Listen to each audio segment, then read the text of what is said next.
name is Stephen San Juan. Been working in the solar industry for about 10 years now. Most recently, I started Rise Renewable Energy, and we offer safety and technical training for the renewables industries, both wind, EV, battery, and solar. We're here at a beautiful solar site, the Antelope Valley Solar Ranch, or AVSR, in Antelope Valley, California. Now, this site has been commissioned for almost 10 years, but you still hear the sound of solar, which typically is a quiet day. You're out in the middle of the desert, there's not a whole lot going on except the general hum of power production.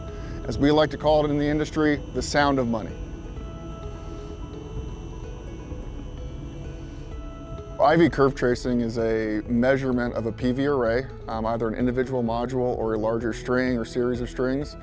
And what it's doing is it's measuring the maximum potential current as compared to the maximum potential voltage of a circuit.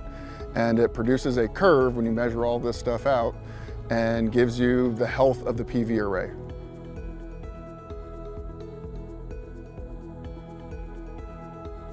When you're doing an IV curve, you'll need the actual IV curve tracer itself to take the measurements.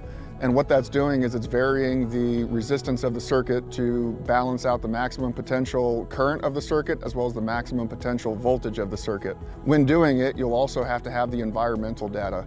Every module manufacturer, when they originally test their system, has what's called standard test conditions, or STCs. So you have to make sure that you are as close to those as possible when in the field. So you'll typically have an irradiance meter and a temperature sensor to find out in your particular installation, what is that currently?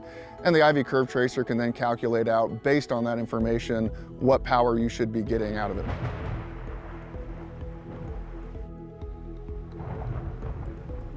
One of the biggest challenges across all installations is the environment in which you're actually doing the test in.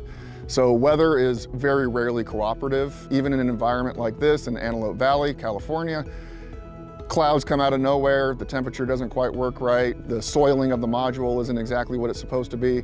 All of these things play into getting a good IV curve trace and actually getting that data. Across the US, you have different factors, whether it's heavy clouds, rain, winter conditions, and ideally, you would have a day like today to do an IV curve trace, but very rarely does your schedule allow for that.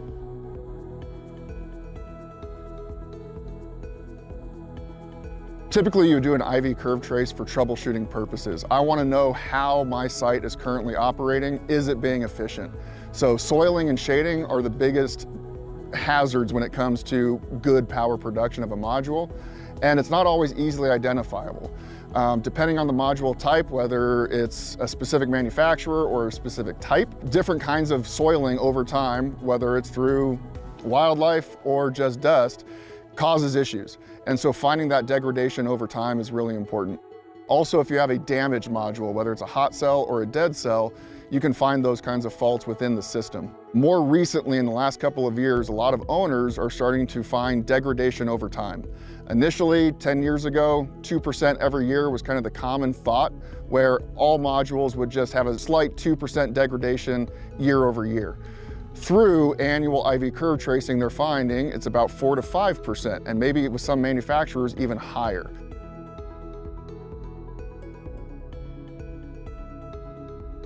IV curve tracing should be done regularly and frequently. Obviously, at the initial installation of the project, you need to have a baseline of where you're at. Are my modules working as the site was designed? Year over year, you want to make sure that you're continuing to do that. A lot of companies have landed on about 10% of a project to see what is that year over year degradation, and then as needed for specific troubleshooting purposes.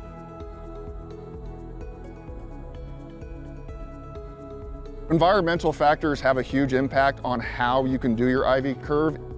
Ideally, you want to have whatever the STCs or standard test conditions signify. Here in Antelope Valley, you probably want to do it at about this time of day. You have plenty of sunlight and it's not too hot. In the afternoon, now you're getting to a higher temperature, which does in itself degrade that module production. In the southeast or northeast, where it's a little bit cooler, higher humidity, you always want to make sure you're checking that weather forecast for your region.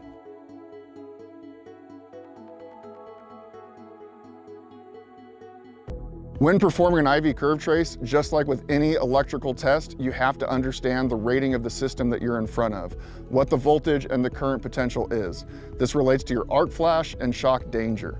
So when you're opening up an energized electrical cabinet, which when doing an IV curve trace, you have to have power present, you have to understand what is the voltage rating.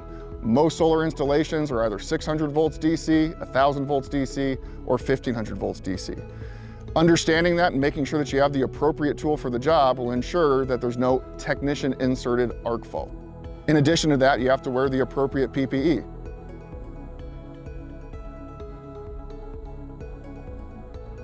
When performing any sort of electrical test, IV curve tracing, you have to have reports that go to the end user, whoever the client is or the owner is.